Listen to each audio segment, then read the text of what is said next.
Marianne with Pink Dahlia Soaps here for another episode of Soapy Things, a place where I make things other than cold processed soap.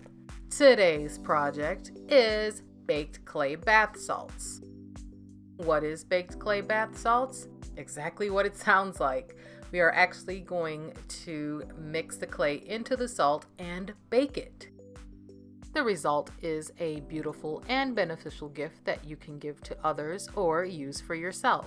I will be showing you how to make both the rose clay as well as the French green clay bath salts. You will need some sodium bicarbonate or baking soda, magnesium sulfate or Epsom salt. I'm using avocado oil, but you can use grapeseed, argan, almond, rice bran, olive, really any oil that you have on hand. Polysorbate 80. Use this if you do not want the clay to float on top of the water and smear all on your bathtub walls. I made these bath salts originally without the Polysorb 80 and it was an absolute mess. It was not a very relaxing bath. For the pink salts, you will need rose clay, as well as coarse grain Himalayan pink salt.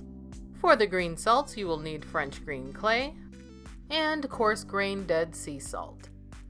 Fragrance oil is optional, and of course, use whatever fragrance you like.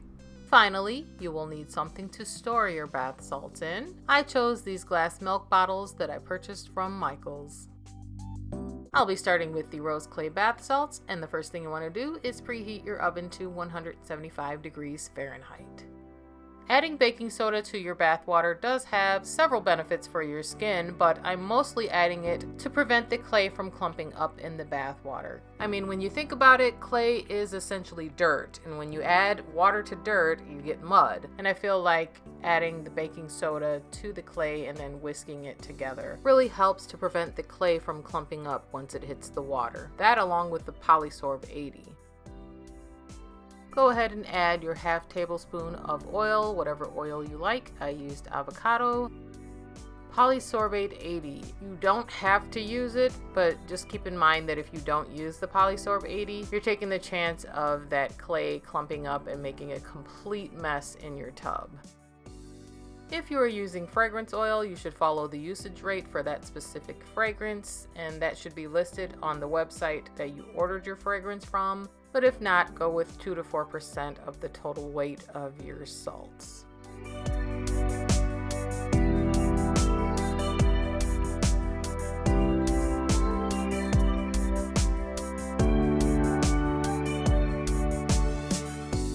Go ahead and mix everything thoroughly.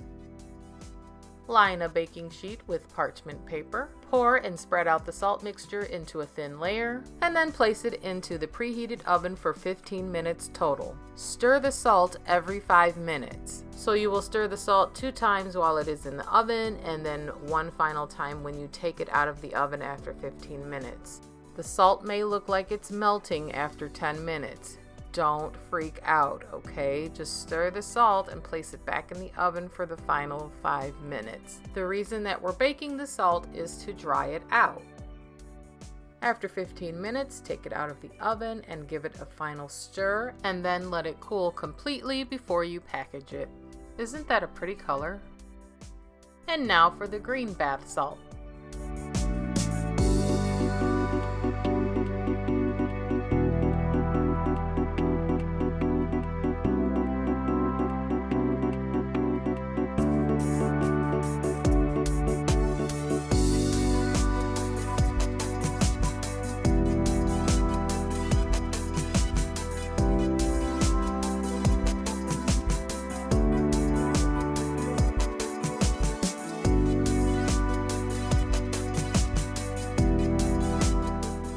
Just ignore the salt on the left side. I originally used half a tablespoon of rose clay and it reminded me too much of bacon bits. So I decided to redo the recipe using less rose clay.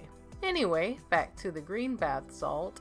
I love the green color, by the way. So this is after 15 minutes of baking. Just an FYI, the Dead Sea salt will melt more than the Himalayan pink salt. So again, don't panic. Just continue to stir it every 5 minutes and let it bake for 15 minutes total. And as you can see, it comes out just fine.